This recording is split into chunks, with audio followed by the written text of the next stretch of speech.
Bonjour, Lorraine. Bonjour, Marie. Can you believe it's been 9 weeks since we've come to Paris? Time has really flown. Following the master's travels can sometimes feel exhausting. Right, but it's such a spectacular journey to see how much Abdu'l-Baha has accomplished during these visits and sojourns. It's really a source of inspiration for us today. Let us hear from Lady Blondfield one final time before leaving, as she describes the master's stay in Paris.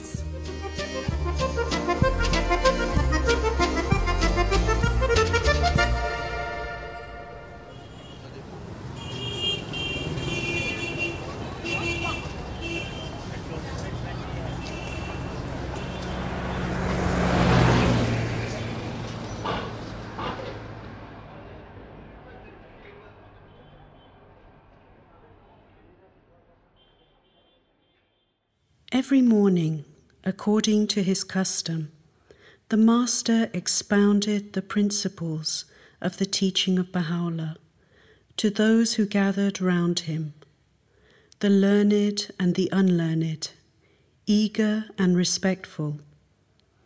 They were of all nationalities and creeds, from the East and from the West, including theosophists, agnostics, materialists, spiritualists, Christian scientists, social reformers, Hindus, Sufis, Muslims, Buddhists, Zoroastrians, and many others. Often came workers in various humanitarian societies who were striving to reduce the miseries of the poor. These received special sympathy and blessing. Abdu'l-Baha spoke in Persian, which was translated into French by Monsignor and Madame Dreyfus Barney. My two daughters, Mary and Eleanor, our friend Miss Beatrice Platt, and I took notes of these talks from day to day. At the request of the Master, these notes were arranged and published in English. It will be seen that in these pages are gathered together the precepts of those holy souls who, being individual rays of the One, were in diverse times and countries, manifested here on earth to lead the spiritual evolution of humankind. The words of Abdu'l-Baha can be put onto paper, but how describe the smile, the earnest pleading, the loving kindness, the radiant vitality, and at times the awe-inspiring authority of his spoken words? The vibrations of his voice seemed to enfold the listeners in an atmosphere of the spirit and to penetrate to the very core of being. We were experiencing the transforming radiance of the Sun of Truth. Henceforth, material aims and unworthy ambitions shrank away into their trivial, obscure retreats.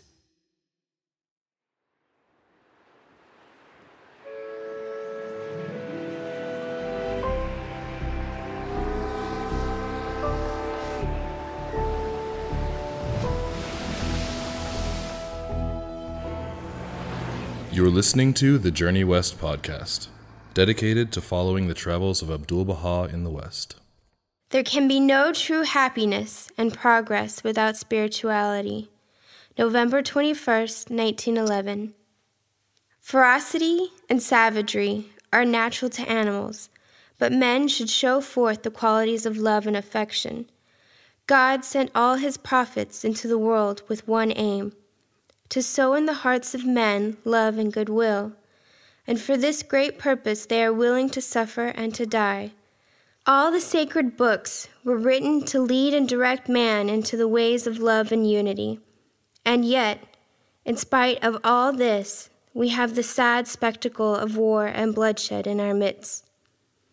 When we look into the pages of history, past and present, We see the black earth reddened by human blood.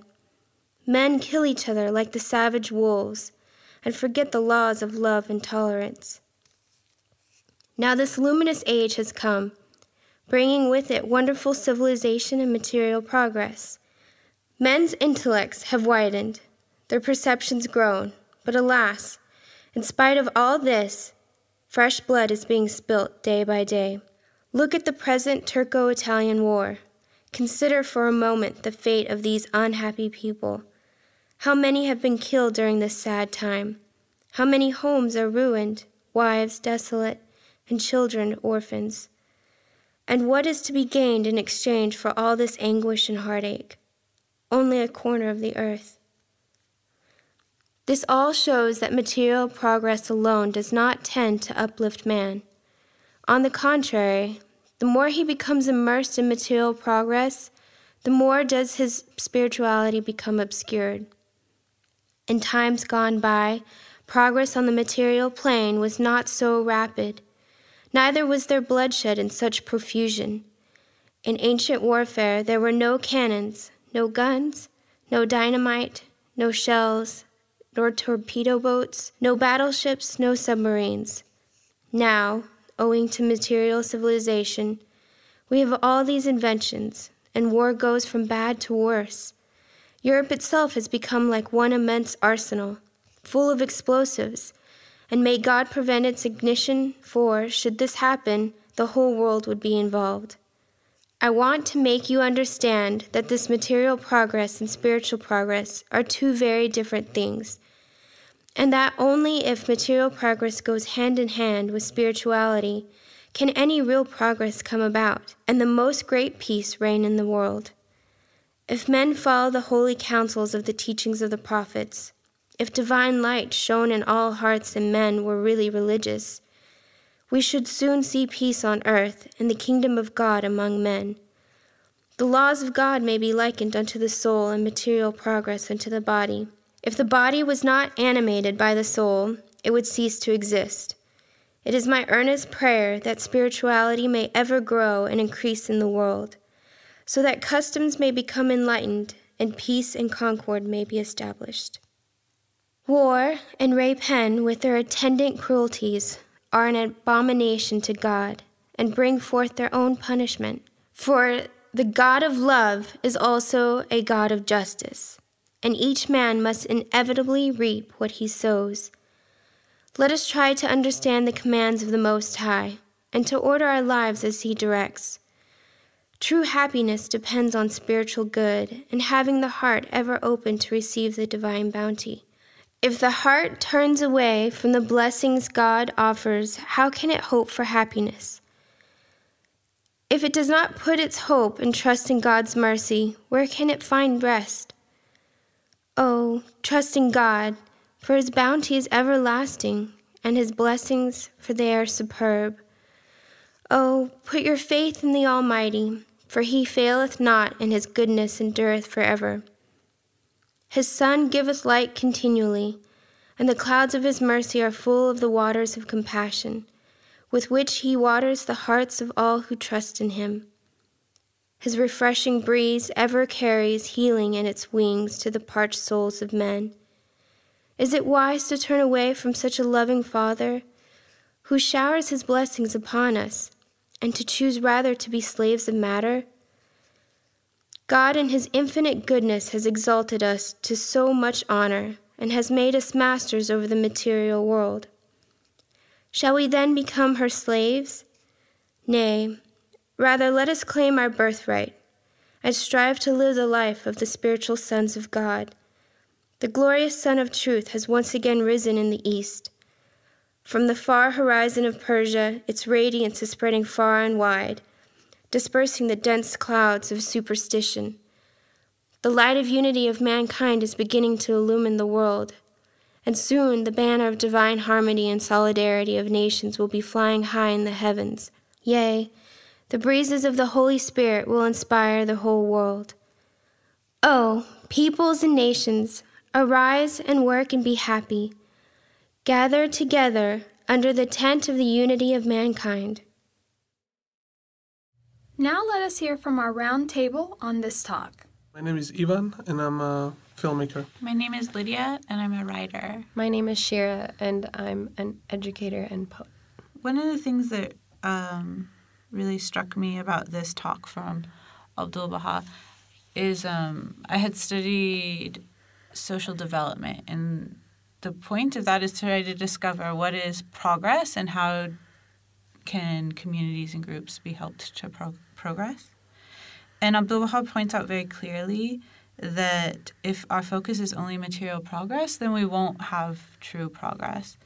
And so he points out that there's these qualities of love and affection. It's interesting that each time he talks about spiritual qualities, he says love and then another quality of God. So love and affection, love and goodwill, and love and unity. Yeah, it had sort of the same. I would say that that's probably the theme of this talk that he gave, where he talks about how material development and progress will not uplift man. This idea, because now we like to think that living in 21st century we have more than people have ever had, but we still haven't really progressed in sort of a way that we should be progressing. The thing he says in this talk that material progress without spiritual progress is like a body without a soul.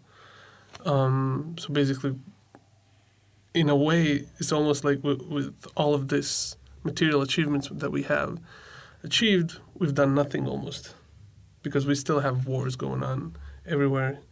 In the same way that he talks about some current situation back then in 1911, and things have not changed much since. I feel like often material progress is seen as advancement of self. And so when you're so focused on the advancement of self without the spiritual aspect of uplifting humankind and working together for the transformation of society, you end up with a situation where you have wars and where you have ego that is driving the progress of the world, which creates a situation where, like he said, it's just a body without a soul is nothing. And like you said, the material progress is often the goal is the self, something about the self or the ego or just something in the physical world, and nothing beyond nothing that encompasses the transcendent element of man. But as he says, our goal should be to uplift man. And so something like material progress would take a different course. If our goal was to uplift man and we were trying to decide whether or not we wanted to create a road, if that road would connect different people to one another and increase trade and would do something that it would increase ideas and learning and these things, then a road would be a wonderful thing. But if this road would actually make it so that people were isolated from one another, or it were to tear apart a community, then there's no upliftment there. And this material progress would only, as you were saying, Shara, would start to dissolve that which is spiritual, that which is unified, and it kind of breaks down into wars or some smaller form of that. But in any case, there's no progress. Yeah, exactly. It's almost regress in that sense. If you build it, this road, for instance, just with sort of this negative idea behind it, it's actually regressing. It's making people become almost like animals, and we can see that in every war that happened anywhere. Weapons have always been developed. Far as every age had superior weapons than the one before it, but people have actually regressed through it. They have gone back to basically an animal level, regardless of the technology. I feel like this kind of ties into what you were saying earlier, but this quote, true happiness depends on spiritual good and having the heart ever open to receive the divine bounty, and that often when we react to a situation that is negative, we react with anger rather than being able to overcome the anger and react and find true happiness through spiritual growth. Yeah, exactly. And I think in a way, today's society is this society of self, of ego, of this anger, of immediate response with this sort of lower nature, and to try to have as much as you can for yourself, where means justify the end justifies the means, where you just have to have more and more, and regardless of what the price of it is and how does that affect other people. And we can see it on every, I guess, level even of human endeavor today, from individual to all the way to global, things that are happening in various countries, and politics everywhere are, I guess, driven by this idea mostly. I think, too, that it's interesting, and I think that it's increasingly common for a consciousness to be very evident that people are tired of injustice, for example. So injustice is a lack of the spiritual quality of justice. But when the only reaction we know is to go backwards, is to go to this more negative, this destructive force, because we don't necessarily know, humanity doesn't know right now what to do. And I think that Abdu'l-Baha was addressing this, because he was saying to figure out what are the spiritual qualities that we have to apply to a situation, and how do we go about doing that, and that our only happiness will lie within figuring that out. Exactly, and as you said, he always mentioned love in connection to any sort of other spiritual quality we have to develop. And it just makes me think about other writings of Abdu'l-Baha that I've read, and he actually always emphasized this love and this service for others, whatever we were doing. And then he would, from there, depending on the context, mention some other qualities that we have to have in order to achieve any certain goal we are trying to achieve. It's amazing how, regardless of what he's talking about, he always seems to lay the groundwork for spiritual growth at the individual level as well as at the societal level, just simply through the words that he chooses to use. Yeah, exactly. There's no, I would say, dichotomy between individual and collective. Individual is a part of collective and therefore influences it tremendously. Mm-hmm. And all changes that occur on one level influence the other. I think one thing that he says that strikes me very much at the personal level also is when he says that true happiness depends on spiritual good and having the heart ever open to receive the divine bounty. Because when we were talking about an awareness of a lack of a spiritual virtue being responded to in anger or frustration and these things, at that point, we're not necessarily open to divine bounty. And if instead we had some faith in the capacity of those around us and faith in the power of God to help us be able to address a situation, perhaps we would respond to it at a much higher level, and then we would grow spiritually from it because we've developed certain capacities like consultation, prayer, meditation, reflection, even being able to analyze a situation for what it is. I think those are all part of spiritual growth. Detachment. One definitely. That comes to my mind. Important one. I think another thing that is very timely that Abdu'l-Baha talks about here, that you brought up earlier also, was when he's talking about in the material plane how very quickly there's been these advances in weaponry and in warfare, and that warfare has become increasingly horrific. And when we think about the potential of every human being to offer some contribution to the progress of mankind, and you see many people who are very skilled in the sciences often don't have a lot of opportunity beyond building weapons. And there's this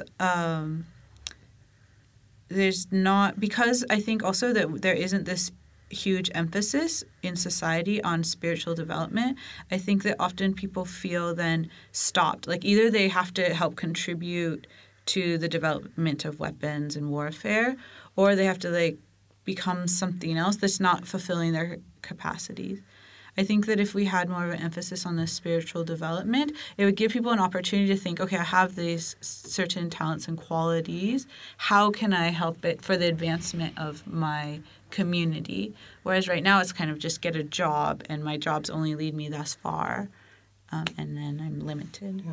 And the idea of having a job that pays more in that sense also. Probably working for a non-governmental agency or organization that's trying to help people is not as lucrative as building weapons in the same sense, if you think about it, yeah. It makes me think of a classroom where, in the majority of the West at least, classrooms are very much oriented towards the individual, and it's how can I succeed? How can I do better? How can I compete with everybody around me? How can I be the best in my class? Versus a situation where perhaps it's how can we as a collective come up with knowledge that can transform the world? Like how can we work together to create a better society? And I feel like we as a society are still kind of in this mode of self-promotion. And we're kind of starting to work towards the idea of transformation of society as a whole, but we're only in the definitive stages of that. I like that thought. Have a classroom as a unified entity. I've never thought about it that way. Never. It would probably, yeah, also facilitate advancement on an individual level when I started thinking about it, yeah. That's profound. You've given me a lot to think about. Thank you. And it's also, yeah, maybe if we try to think, how do we implement these ideas that Abdu'l-Baha talks about here? How do we turn that into action in our daily life? How do we think about it? One thing that came to my mind when I read this and I was thinking about it, like what's the practical aspect of this spiritual versus material in a way? And I kind of remember a very simple maybe example of if I had like some extra money, I would immediately start thinking about what can I buy for myself with that. And personally, I don't even know a lot of people who would think, how can I help somebody with this? Because, again, I think we live in this society where we have been taught to think that way. What can I, provide for myself with this that I have here? And I don't know, yeah. It's a lot to think about, and it's not always as easy, maybe, to translate these profound ideas into action. I think you're really right, and I think that this talk of Abdu'l-Baha, he moves us in looking for true happiness. He moves I out of the equation and spiritual advancement into the center of all of our decision making and all of our pursuits. Thank you for tuning in this week. This will be our last podcast for a while. The Master is returning to Egypt until March, before heading on the second part of his western journey to North America. During these few months, we'll feature several shorts of how some of the friends from around the world are commemorating his travels. Before we go, we'd like to thank May Talaby for reading the talk, and Ivan Mihotzi, Shira Trick, and Lydia LeMay for their roundtable discussion. Also a special thanks to Jessica Tagigi for playing the role of Lady Blomfield. Don't forget to check out our site and email us your stories to thejourneywest.org. Au revoir. Bye.